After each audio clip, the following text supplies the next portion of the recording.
কিন্তু মানুষ উলঙ্গ অবস্থায় যাবে। আয়েশা সিদ্দিকা বলেন, ইয়া রাসূলুল্লাহ, ওই ময়দানে উলঙ্গ অবস্থায় গেলে একজন আরেকজনকে দেখলে কেমন ধরনের লজ্জাকর ময়দান হয়ে যায় না ইয়া রাসূলুল্লাহ? রাসূল বলেন, আয়েশা রে, এই কবর থেকে মানুষ, যা যা জায়গা থেকে মানুষ উলঙ্গ অবস্থায় আসলো, তার গাঁটটাকে বাঁকা করে দেওয়া হবে, সামনে তাকাইবার কোনো সুযোগ পাবে না। এই চোখের সুরমার কাঠিটা যত বড় ঠিক এই পরিমাণ উপরে সূর্য থাকবে, মাথার চান্দিটা উড়ে যাবে, মাথার মগজগুলো বাতের মার যেমনি ছিটে ছিটে পড়ে, তার মাথার মগজগুলো এভাবে ছিটে ছিটে পড়বে। সেই কঠিন মুসিবতে আল্লাহ পাক রব্বুল আলামিন কাহ্হার হয়ে যাবেন। আল্লাহর সামনে কথা বলবে, এরকম সাহস কোনো নবীর হবে না। সমস্ত নবীদের মুখে একটা মাত্র স্লোগান, ইয়া নাফসি ইয়া নাফসি বলে কাঁদবেন। আল্লাহ বলছেন কোরআনের আয়াত, আমি তো হাফেজ না তাই দেখে দেখে বলছি, ওয়াবফিয়াত কুল্লু নাফসিন মা কাসাবাত, সেদিন দুনিয়াতে মানুষ যা যে কিছু করবে তাকে হুবহু তার প্রতিদান দেওয়া হবে।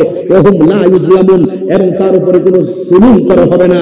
শুধুমাত্র তাই নয়, আল্লাহ পাক রব্বুল আলামিন হলেন তিনি আল্লাহু লা ইলাহা ইল্লাহু, আল্লাহ হলো তিনি, যিনি ছাড়া কোনো ইলাহ নাই। তিনি বলছেন, লা ইয়াজমা'আন্নাকুম ইলা ইয়াউমিল কিয়ামাতি লা রাইবা ফি, হ্যাঁ, সেই দিন তোমাদেরকে একত্রিত করবে, ওই দিন যেই দিন সম্পর্কে কোনো সন্দেহ নাই। ওয়ামান আসদাকু মিনাল্লাহি হাদিসা, আল্লাহর চাইতে সত্যবাদী আর কে হতে পারে?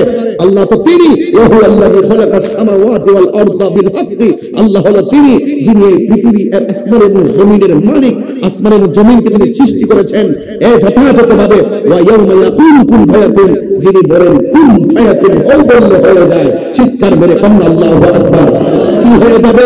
কি হয়ে যাবে? ওয়ালাহুল মুলকু ইয়াউমা ইয়ানফাকু ফিস সূর, ওই যে ঈসা আলাইহিস সালাম সিংহাসন ফুঁ দিবেন, তার মুখের মধ্যে সিংহাসনে বসে আছেন, তিনি যখন সিংহাসন ফুঁ দিবেন, দেওয়ার আগে একটা খেলা শুরু হয়ে যাবে। কেমন তাণ্ডব শুরু হবে? এই জমিনের মধ্যে অনেক পাহাড় আছে, এই পাহাড়গুলো আল্লাহ পাক পেরেক হিসেবে মেরেছেন। কিয়ামতের পূর্বে এই পাহাড়গুলো তোলার মতো উড়ে যাবে। এই পাহাড়গুলো ছিল পেরেক, ওয়াল জিবালা আওতাদা, এই পাহাড়গুলো পেরেক হিসেবে আল্লাহ মেরেছিলেন। কিয়ামতের পূর্বে এই পাহাড়গুলো আকাশে তোলার মতো উড়ে যাবে। ওয়াতাকুরুল জিবালু কাল ইহমিল মানফুস, সেই দিন পাহাড়গুলো তোলার মতো উড়ে যাবে। ইয়াউমা ইয়াকুনুন নাসু কাল ফারাসিল মাবথুস, তিনি ওই যে মানুষগুলো কীট পতঙ্গের মতো উঠতে থাকবে। রাঙ্গুনিয়ার মানুষ, কথার কথা বলছি, ছিটকে গিয়ে চট্টগ্রাম পড়বে, চট্টগ্রামের মানুষ রাঙ্গুনিয়া, রাঙ্গুনিয়ার মানুষ বোয়ালখালী, এইভাবে ইন্ডিয়া, ভারত, পাকিস্তান মানুষ চোখের পলকে ছিটকে যাবে। তখন জমিন থেকে যখন পাহাড় উড়ে যাবে, জমিনের অবস্থা কি হবে? ইযা সুলসিলাতিল আরদু জিলজালাহা, জমিন তখন তার কম্পনে প্রকম্পিত হয়ে যাবে। ওয়া আখরাজাতিল আরদু আসকালাহা, জমিনের নিচে কয়লার খনি, জমিনের নিচে গ্যাসের খনি, জমিনের নিচে স্বর্ণের খনি, সব তার বোঝা বের করে দিবে। মানুষ স্বর্ণ লুট করবে না, মানুষ কয়লা লুট করবে না, একটাই কথা বলবে, ওয়াকাল ইনসানু মালাহা, মানুষ বলবে কি হইল? আকাশটা কাঁপতেছে কেন? জমিনটা নাচতেছে কেন? এই স্বর্ণ বের হচ্ছে কেন?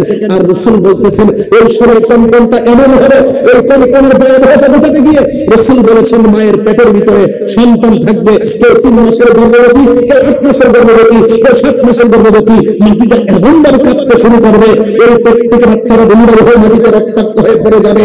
8 মাসের বাচ্চা ডেলিভারি হয়ে যাবে, 7 মাসের বাচ্চা ডেলিভারি হয়ে যাবে। আর মানুষগুলো বলবে কি হলো, কি হলো, আর কি হলো, কি হলো? তুমি কি জানো না এটা হলো সেই আলাম, কুল্লু মান আলাইহা ফান, আল্লাহ বলেছে সব ধ্বংস হয়ে যাবে। এই তেলাদের শুরু আর শেষ মিলে গেল।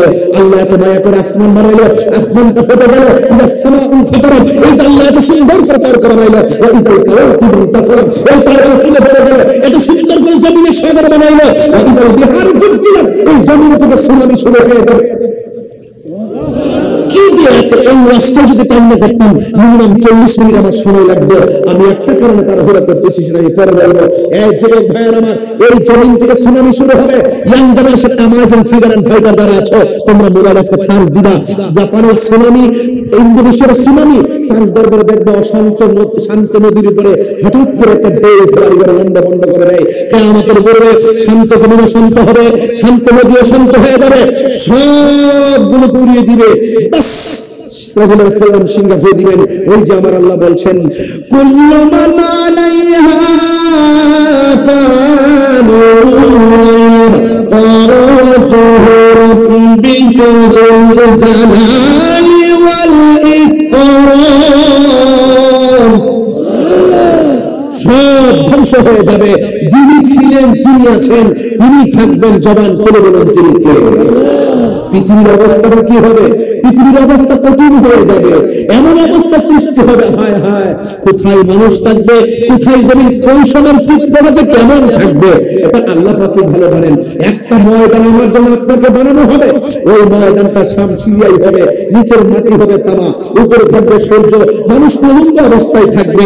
আল্লাহ পাকের কোরআন কি বলছে দেখেন, সেই ময়দানে আল্লাহ বলছেন ইয়াউমা তাবিয়াদ্দু ওয়ুজুহু ওয়া তাসওয়াদ্দু ওয়ুজুহ, সেই দিন কাহারো চেহারা নূর আলোকিত হবে, আবার কাহারো চেহারা কালো হয়ে যাবে। তাদের চেহারা কালো হবে তাদের বদনসিব, আর যাদের চেহারা আলোকিত হবে তাদের খুশনসিব, আলোকিত তাদের চেহারা হবে। আল্লাহর হাবিব বলেন সেই কঠিন মুসিবতের সময় সবাই নাফসি নাফসি বলে কাঁদবে। 7 শ্রেণীর মানুষকে আল্লাহ পাক টেনে টেনে ফেরেশতা দিয়ে আরশে আজিমের নিচে ছায়া দিয়ে দিবে। এই তো সুন্দর ওয়াজ, বুঝে গেলেন? আল্লাহ পাক কোরআনের মধ্যে এভাবে বলে দিচ্ছেন, শুনেন ভাইরা আমার। আল্লাহ পাক রব্বুল আলামিন একের পরে এক একটা আয়াত আমাদেরকে এলান করে দিচ্ছেন। আল্লাহ বলছেন ওয়াত্তাকু ইয়াওমান লা তাজসি নাফসুন আন নাফসিন শাইআ ওয়া লা ইউকবালু মিনহা শাফাআ, ওই দিন কাহার কাছ থেকে কোনো সুপারিশ গ্রহণ করা হবে না। ওয়া লা ইউখাযু মিনহা আদলুন, সেই দিন কোনো মানুষ থেকে কোনো বিনিময় নেওয়া হবে না।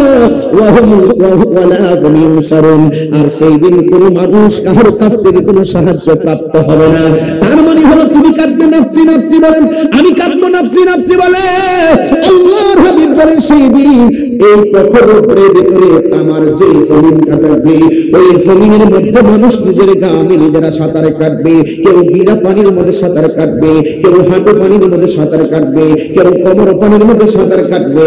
যার জীবনে গুনাহ যেমন তার নিচে পানিতে ভন, কেউ গলা পানিতে সাঁতারে কাটবে। পোল্ট্রি মুরগি যেমন করে মেশিনে দিলে শরীর থেকে পাখাগুলো গরমে আলাদা হয়ে যায়, ঠিক এমন ভাবে এই হাসরের ময়দানে গরম পানি লাগার পর তার হাড্ডি থেকে গোশতগুলো আলাদা হয়ে কঙ্কাল হয়ে যাবে।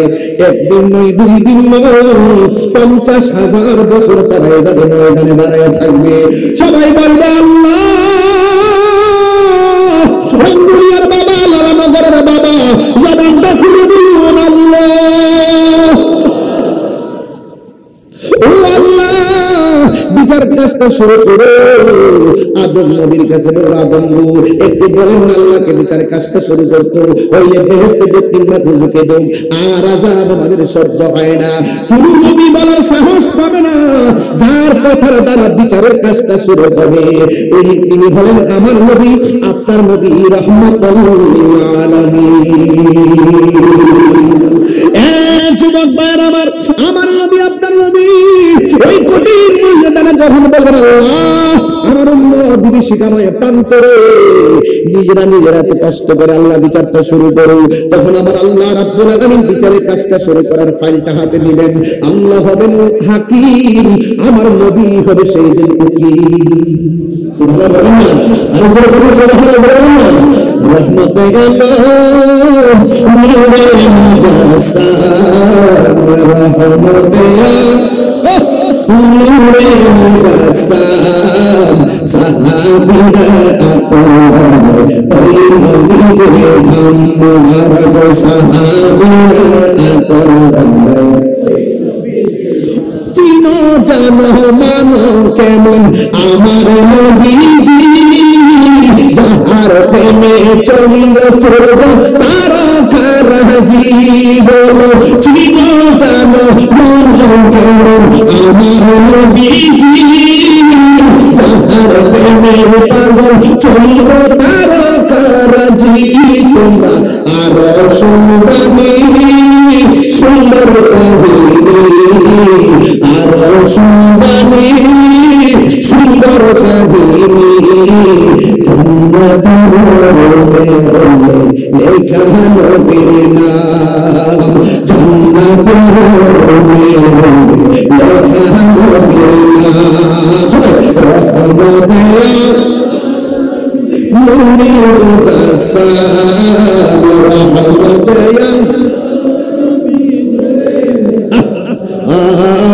সাহাবীরা আকরাম, ওই নবীর নাম। উস্তুনে হামদানায় খেজুর গাছের নাম, যাকে ধরে খুতবা দিতেন রাসূল আকরাম বলো না দুশমনে মানাও একটা খেজুর গাছের নাম যাকে ধরে খুতবা দিতেন রাসূল আকরাম দাসা নবীর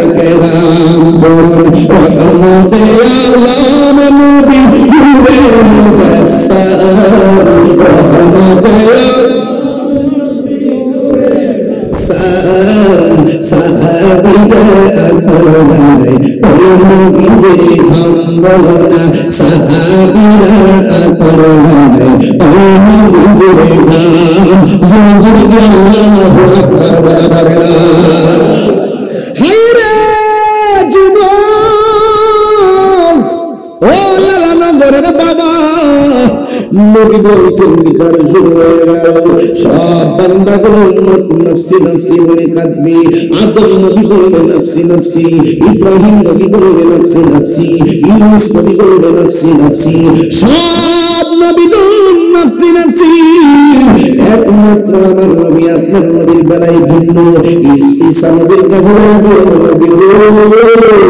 আপনি আমাদেরকে সুপারিশ করেন না তিনি বলবেন আমি পারবো না যদি আমি না পারি একটা রাস্তা দেখা দিতাম পারি ওই যে একটা রাস্তা দেখা যায় ওই রাস্তা দিয়ে তোমরা সামনে যাও দেখবে একটা সিংহাসন রয়েছে এই সিংহাসনের নামটা আমরা আযানের দোয়ায় পড়ে থাকি আল্লাহুম্মা রাব্বা হাযিহি দাওয়াতিত তাম্মা ওয়াস সালাতুল কাইমা আতি মুহাম্মাদিল ওয়াসিলাতা ওয়াল ফাদিলা ওয়াদ দারাজাতার রাফিআ ওয়া বা'আসহু মাকামান মাহমুদা ওই যে একটা সিংহাসন দেখা যাবে ওই সিংহাসনের নাম হলো মাকাম মাহমুদ যে মাকাম মাহমুদ আমার নবীকে আল্লাহ দান করেছেন সুন্নাতান কদ আরসালনা ক্বাবলাকা মির রাসূলিনা ওয়া লা তাজদি সুন্নাতিনা তাহবিলা আকিমি সলাতা লিদুরুকি শামসি ইলা ওয়াসাতিল লাইলি ওয়া কুরআনাল ফাজর ইন্না কুরআনাল ফাজরি কানা মাশহুদা ওয়া মিনাল লাইলি ফাতাহাজ্জাদ বিহি নাফিলাতান লাকা আসা আইয়াবাসাকা রাব্বুকা মাকামান মাহমুদা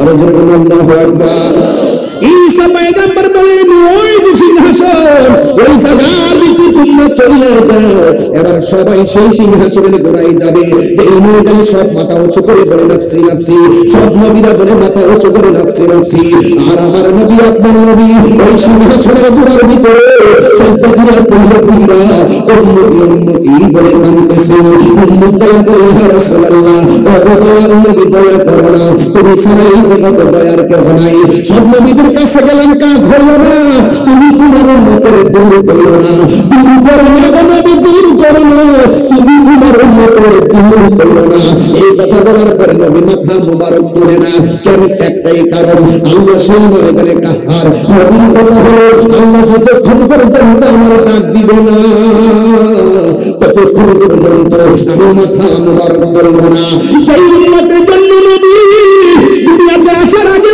কাঁদতেছেন যেই উম্মতের জন্য নবী মারিয়াম দুনিয়াতে আইসা উম্মতের জন্য কেঁদেছেন যেই উম্মতের জন্য পাথর আঘাত খাইয়া পরিবারের জড়াইয়া উম্মতের জন্য কেঁদেছেন মেরাজে যাওয়ার সময় উম্মতের জন্য কেঁদেছেন যেই নবী এখনো রওজা মুবারকে উম্মতি উম্মতি বলে কান্দে ওই নবী হাসরের ময়দানে কান্দে ওই উম্মত আমার নবীর কাছে যায় আপনার উম্মত আপনার কাছে আসছে মেহেরবানি করে একটু সুপারিশ করেন না নবী আমার মাথা মুবারক তোলেন না আল্লাহ যখন দেখলেন নবী মাথা মুবারক তোলে না আল্লাহ কাহার দিকে রহমান হয়েছে আল্লাহ ডাক দিয়া কয় ইয়া মুহাম্মদ বুখারী শরীফ দ্বিতীয় খণ্ড কিতাবে আম্বিয়া লেখা আছে দেখতে এই ঘটনাটা ইয়া মুহাম্মদ আরফা রাসাকা ওয়া সাউতুকা ওয়া শাফাতু শাফা ইয়া রাসূলুল্লাহ আপনার মাথা মুবারক তুলুন আর জোরে বলুন সুবহানাল্লাহ আর বড় বড় আল্লাহু আকবার ইয়া রাসূলুল্লাহ নবী আপনার মাথা মোবারকটা তুলুন, আপনি আমার কাছে চান, আমি আপনাকে দিব। আপনি যার জন্য সুপারিশ করবেন, আমি আপনার জন্য আপনার সুপারিশ কবুল করব। এই জন্য হযরত আনাস রাদিয়াল্লাহু তাআলা আমার নবীকে প্রশ্ন করছিলেন, ইয়া রাসূলুল্লাহ, হাসরের ময়দানে তো কঠিন, আপনি আমার জন্য সুপারিশ করবেন নি? আমার নবী বলেন, হ্যাঁ আমি সুপারিশ করব। আনাস রাদিয়াল্লাহু তাআলা আমার নবীকে বললেন, ইয়া রাসূলুল্লাহ, নবী গো, আপনাকে সেই কঠিন মুসিবতে কোথায় পাবো? আমার নবী বলে, তুমি আমাকে ওই রাস্তাটাই পাবে, যেই রাস্তাটা প্রতিষ্ঠিত হবে জাহান্নামের উপরে, যেই জায়গার নাম হলো ফুলসিরাত, তুমি আমাকে ফুলসিরাতের গোড়ায় পাবে। এবার আনাস রাদিয়াল্লাহু তাআলা বললেন, ইয়া রাসূলুল্লাহ, ফাইনাল আলফাতা ইয়া রাসূলুল্লাহ, এই জায়গার ভিতরে যদি আপনাকে না পাই, আমার নবী বলে, তুমি আমাকে হাউজে কাউসারের গোড়ায় পাবা। ফাইনাল আলফাতা ইয়া রাসূলুল্লাহ, এই জায়গায় যদি আপনারা না পাই, তাহলে তুমি আমাকে মিজানের গোড়ার মধ্যে পাবে। একটা কথা খেয়াল করে দেখেন, জাহান্নামের উপরে ফুলসিরাত, সেখানে আমার নবী, আর যেখানে পাপ পুণ্যের হিসাব প্রদান করা হবে, সেই জায়গার মধ্যে আমার নবী। যেই জায়গায় মানুষ তৃষ্ণার্ত হয়ে যাবে, ওই বারকাতের সূর্য মাথায় লাগলে মানুষ তৃষ্ণার্ত হয়ে যাবে, ওই হাউজে কাউসারের গোড়ায় আমার নবী। ইয়া রাসূলুল্লাহ, আমি আপনাকে কোথায় পাবো? ইয়া রাসূলুল্লাহ, আমার নবী বলে, এই তিন জায়গার এক জায়গায় তুমি গেলে আমাকে পাবে। এর মানে হলো তিন জায়গায় আমার নজর, নবীর নজরে বন্দি। কথা বলেন ঠিক কি না? তাই আপনারা যাবেন খুলে করে আমার নবী সুপারিশ করার ক্ষমতা আছে না নাই? নবীজিকে সেই ক্ষমতা দিয়েছেন কে? আমরা গুনাহ কত করেছি আল্লাহ জানে কি জানে না? মিজানের পাল্লা টানা হইল কেন? আমরা প্রকাশ্যে গুনাহ করি কিংবা গোপনে গুনাহ করি আল্লাহ জানে কি জানে না? কিরামান কাতিবিন লাগাইছে কেন? উত্তর দাও নবী, শুধু উত্তর কেন কোনো প্রশ্ন করো? ভালো বলে কি আমাদেরকে? নবী যদি গায়েব জানতো, উহুদের জমিনে গেলে দন্ত মোবারক ভাঙবে, তুলে গেল কেন? আমার কথা উত্তর দাও নবী। এই টিকটক নবী উত্তর দেয়, এদিকে কাছে উত্তর দেয়। পাপ পূর্ণ করি কি করে আল্লাহ জানে কি জানে না? তার ফলে কিরামান কাতিবিনা ইয়ালামুনা মা তাফআলুন, এই দুই কান্দের মধ্যে ফেরেশতা লাগাইছে কি লাগা? কব হিসাব দেয়, হিসাব দেয় আমারে। আমরা নেকি করছি কত, বদি করছি কত, আল্লাহ জানে কি জানে না? জানানোর পর আল্লাহ তার মিজান টানাইছে কেন? হিসাব দেয়। এটা প্রেমের খেলা, এটাই রবের খেলা। যেভাবে আমরা নামাজ না পড়ে জমাইতে ইচ্ছা করলে জমের গড়ে নিতে আল্লাহ আমাদেরকে বুড়ো বানায় ফেলা রাখতে পারত, বানায় ফেলাইছে কেন? ওয়াহুয়াল গাফুরুল ওয়াদুদ, he is the forgiving and loving, তিনি প্রেমময়, তিনি ক্ষমাশীল। There is no God but Allah, তিনি ছাড়া মাবুদ নাই। He is the first, last, open and secret, তিনি ছিলেন, তিনি আছেন, তিনি থাকবেন। তিনি বান্দাদেরকে বড় মায়া করে বানাইছেন। আপনি বুঝেন না, শুধু একটু ভাব নিয়ে ফিরে থাকেন না দুনিয়া। আল্লাহ সুখে রাখলো, তুমি আমাদের রব। দুঃখে রাখলো, সুস্থ রাখলো, কষ্টে রাখলো, যেভাবেই রাখো তুমি আমাদের রব। বান্দা হাসরের মাঠে দুজকে যাওয়ার সময় ফিরে ফিরে চাইব, ফেরেশতারা জিজ্ঞাসা হয়, তুমি দুজকে ফিরে চাও কেন? দুনিয়া থাকা অবস্থায় পাপ করছি, এই জন্য আজকে শাস্তি পাবো, কিন্তু দুনিয়া অবস্থায় একটা জানতাম আমার আল্লাহ রহমানুর রহিম, এই জন্য একটু তাকাইছি। আল্লাহকে দেখ, এর চাইতে বড় মায়া করে আমি তারা বানাইছি, ফিরাই দে, বেহেশতে ঢুকাই দে।